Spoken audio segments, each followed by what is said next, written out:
Social media మంచికి ఉపయోగిస్తే వరం, చెడుకు ఉపయోగిస్తే శాపం. అతి వినియోగం కొంతమందిని పెడదారులు పట్టేలా చేస్తోంది, మరికొందరిని భావోద్వేగాలకు గురి చేస్తోంది, నిండు జీవితాన్ని చేజేతులా నాశనం చేసేలా ఉసిగలుపుతోంది. ఇన్ ద సేమ్ వే ప్రియుడి మోజులో ఒక తల్లి మాతృత్వాన్ని విస్మరించింది. ఇంతకీ ఆమె చేసిన నిర్వాకం ఏంటి? సభ్య సమాజం చేత ఎందుకు చివాట్లు తింటోంది? చిప్స్ ప్యాకెట్ చేతికిచ్చి బిడ్డను చైర్లో కూర్చోబెట్టింది. అటూ ఇటూ చూసి వదిలేసి వెళ్లిపోయింది. అమ్మ కనపడకపోయేసరికి బిడ్డ అల్లాడిపోయింది. ఆ వైపు ఈ వైపు ఆవగా వెతికింది.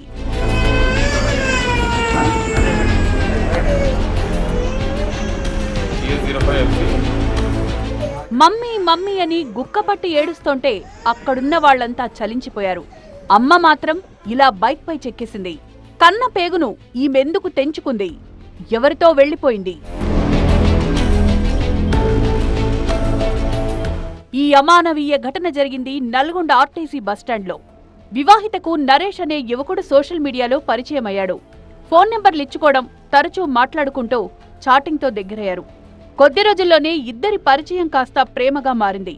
నరేష్తో వెళ్లిపోవాలని డిసైడ్ అయిన వివాహిత శనివారం 2 ఏళ్ల కుమారుడితో బస్టాండ్కి వెళ్ళింది. ఓ చిప్స్ ప్యాకెట్ బిడ్డ చేతికిచ్చి చైర్లో కూర్చోబెట్టింది. నరేష్ రాగానే బిడ్డను వదిలేసింది. బయటకు వెళ్లి ప్రియుడి బైక్ పై చెక్కేసింది. తల్లి కనిపించకపోవడంతో బిడ్డ కంగారు పడింది. అమ్మా అమ్మా అంటూ బస్టాండ్ అంతా కలియదిరిగింది. చిన్నారి గుక్కపట్టి ఏడుస్తుండటంతో ఆర్టీసీ సిబ్బంది చేరదీశారు. తల్లి కోసం మైక్లో అనౌన్స్ చేసినా రాకపోవడంతో పోలీసులకు సమాచారం ఇచ్చారు. స్పాట్కి చేరుకున్న పోలీసులు బాలుణ్ణి చేరదీశారు. పసివాడు ఎవరి కన్నబిడ్డో గుర్తించేందుకు సీసీ ఫుటేజ్ తిరగేశారు. ఓ వ్యక్తితో తల్లి వెళ్తున్నట్లు గుర్తించారు. బైక్ నెంబర్ ప్లేట్ ఆధారంగా మొబైల్ నెంబర్ తెలుసుకున్నారు.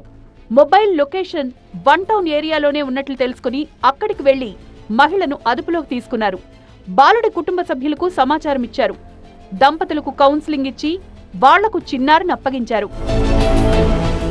కెమెరాలలో చెక్ చేయగా ఒక యువకుడి యొక్క బైక్ ఎక్కిపోతున్నట్టు మేము గమనించడం జరిగింది.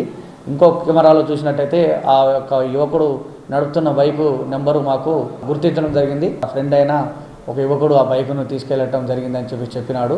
ఆ ఫ్రెండ్ యొక్క నెంబరు ఎవరనేది తీసుకొని మాకున్న టెక్నాలజీ ప్రకారం అతను ఎక్కడుండని తెలుసుకొని అతని యొక్క లొకేషన్ ట్రేస్ అవుట్ చేసి ఒక వెళ్ళగా అతను నల్గొండ పాతబస్తీ ఏరియాలో ఒక రూమ్లో కిరాయికి ఉంటున్నాడని తెలిసింది.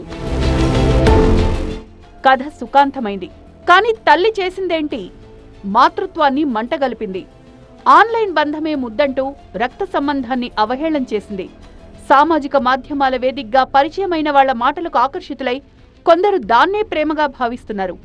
ముక్కు ముఖం తెలియని వాళ్ల కోసం అయిన వాళ్లను వదిలించుకునేందుకు వెనకాడలేదు. బంధాలను మరిచి అనైతిక బంధం కోసం వెంపర్లాడుతున్నారు. యువకుడి కోసం బిడ్డను వదిలి అమ్మతనానికే మచ్చ తెచ్చిన తల్లిపై విమర్శలు వ్యక్తమవుతున్నాయి.